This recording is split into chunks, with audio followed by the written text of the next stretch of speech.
சிவகங்கை பேருந்து நிலையத்துக்குள்ள தாறுமாறா ஓடின அரசு பேருந்து. பதறி அடிச்சிட்டு ஓடின பொதுமக்கள். பிரேக் பிடிக்காததால கம்பி மேல மோதி பேருந்து நின்ன சம்பவம் பெரும் பரபரப்பை ஏற்படுத்தியிருக்கு. சிவகங்கை மாவட்டத்துல அதிக அளவுல பழைய பேருந்துகள் தான் இயக்கப்பட்டு வரதா சொல்லப்படுது.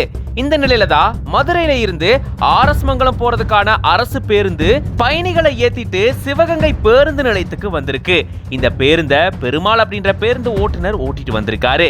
பயணிகளை இறக்கி விட்டுட்டு பேருந்து நிலையத்துக்குள்ள பேருந்த நிறுத்த முயற்சி செய்யும் போதுதான் அந்த பேருந்து பிரேக் பிடிக்காம தாறுமாறா ஓடுனதா சொல்லப்பட்டிருக்கு. அப்போ பேருந்து நிலைய இரும்பு தூண் மேல இந்த பேருந்து பயங்கர வேகமா வந்து மோதி பலத்த சத்தத்தோட நின்றிருக்கு. வியாபாரிகள், பொதுமக்கள் இதனால மிகப்பெரிய அசம்பாவிதம் எதுவும் நடக்கல. பேருந்து கம்பி மேல மோதி நின்று விபத்துக்குள்ளாகி இருந்திருக்கு. இதுல கம்பி வளைஞ்சிருந்திருக்கு, பேருந்தினுடைய கண்ணாடி உடைஞ்சிருந்திருக்கு. போலீசார் இது தொடர்பா தீவிர விசாரணையை மேற்கொண்டுட்டு வராங்க.